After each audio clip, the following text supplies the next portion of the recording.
Lagay naman tayo ng trapiko ngayon sa Quezon Boulevard. Anjun Magnaye, kamusta ba ang traffic dyan?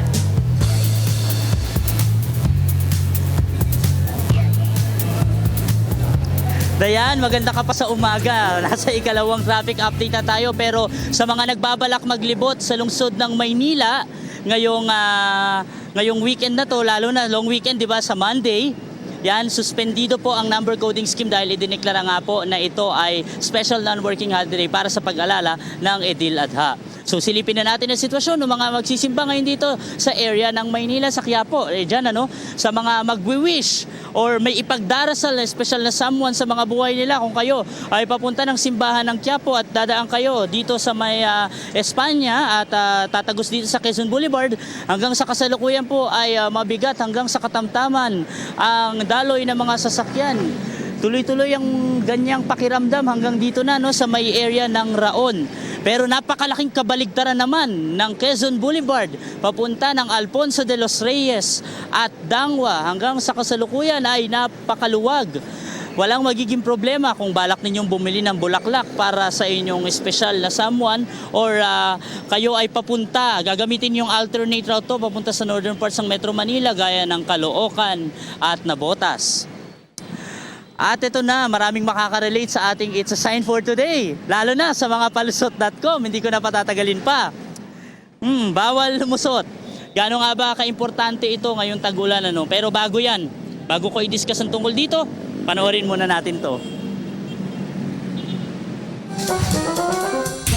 Magtatanong lang kami, wala pang 1 minute. Tatanong ko lang to kung ano ibig sabihin nito. Saglit lang. Saglit lang. Okay, ako rin busy Thank you. Bakit bawal mag-overtake sa kalsada lalo na kung masikip?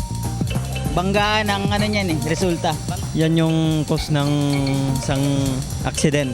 To avoid accident, syempre. Oo, kasi Pag-ibig ba, bakit minsan bawal lumusot? bawal yon, dapat stick to one lang. Tama, stick to one! Woo! Stick to one! Woo! Woo! Woo! Stick to one!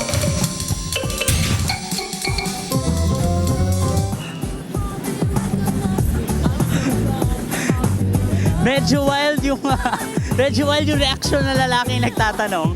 Pero anyway, bawal lumusot or no overtaking. Napaka-importante niya lalo na ngayong umuulang at madulas ang kalsada.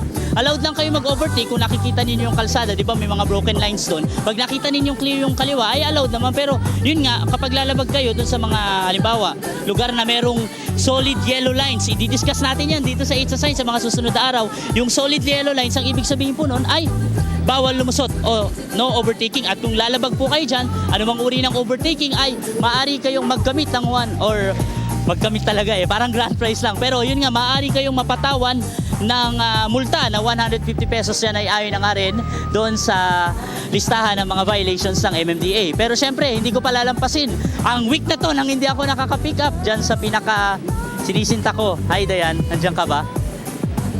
Dayan, kausap ka na. Hoy, kausap ka ni Anjun, Dayan. Alam mo ba, ang gusto ko sa isang lalaki, yung stick to one talaga. Kung may pinapatamaan ka ata Loyal, ganyan. Yung hindi lumulusot. Diyos, ikaw ba stick to one ka? Wala nga akong one Si Anjun ba magkakaroon na kaya ng the one? Malapit na. Kausap na nga niya. Katabi ko.